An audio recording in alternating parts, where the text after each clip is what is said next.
రాష్ట్రాల్లో bird flu మళ్లీ భయపెడుతోంది. ఫిబ్రవరిలో బర్డ్ ఫ్లూ ప్రభావం తీవ్రంగా కనిపించింది.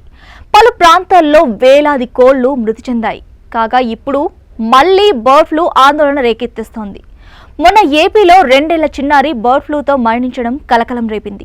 మరోవైపు 4 రోజుల క్రితం హైదరాబాద్ శివారులోని ఓ పౌల్ట్రీలో వేల సంఖ్యలో కోళ్లు చనిపోయాయి. అధికారులు చనిపోయిన కోళ్ల నుంచి శాంపిల్స్ సేకరించి ల్యాబ్కు పంపించారు. ల్యాబ్ నుంచి వచ్చిన టెస్ట్ ఫలితాల్లో బర్డ్ ఫ్లూ అని నిర్ధారణ కావడంతో పౌల్ట్రీ ఫార్మ్స్ను అధికారులు సీజ్ చేశారు. అందులో పనిచేస్తున్న వారందరినీ కూడా శాంపిల్స్ సేకరించే పనిలో నిమగ్నమయ్యారు.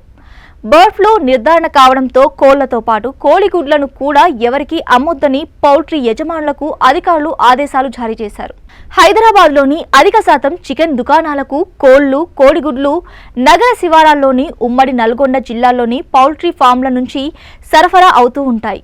ప్రస్తుతం వాటిలోని ఓ పౌల్ట్రీ ఫామ్లో బర్డ్ ఫ్లూతో కోళ్లు చనిపోవడం కలకలం రేపుతోంది. అలాగే పలు ఫామ్లలో కోళ్లు బర్డ్ ఫ్లూ కారణంగానే మరణించినట్లు నిర్ధారణ కావడంతో నగరంలోని చికెన్ ప్రియులు ఆందోళన చెందుతున్నారు. ప్రస్తుతం బర్డ్ ఫ్లూగా నిర్ధారణ అయిన అబ్దుల్లా పూర్మెట్ పౌల్ట్రీ ప్రాంతాన్ని అధికారులు రెడ్ జోన్గా ప్రకటించినట్లు తెలుస్తోంది. అదేవిధంగా నల్గొండ జిల్లా గుండ్రాంపల్లి, దోతిగూడెంలోని 3 పౌల్ట్రీ ఫామ్స్లో బర్డ్ ఫ్లూ సోకినట్లు అధికారులు గుర్తించారు.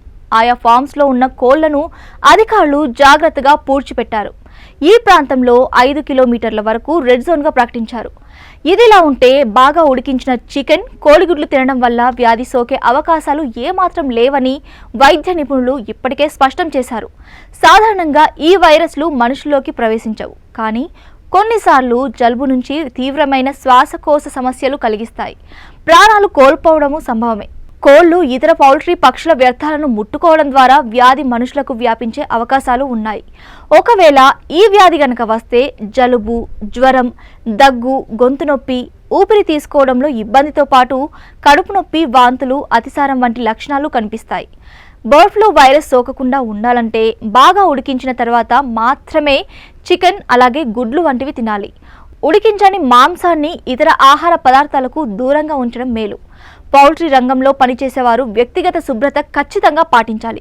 కోళ్ల ఫారంలలో పనిచేసేటప్పుడు చేతులకు ఖచ్చితంగా తొడుగులు వేసుకోవడం, తరచూ చేతులను శుభ్రం చేసుకోవడం, N95 మాస్కులు ధరించడం, PPE కిట్లు, కళ్ళజోళ్లు వాడటం ద్వారా వైరస్ బారిన పడకుండా జాగ్రత్త పడవచ్చు.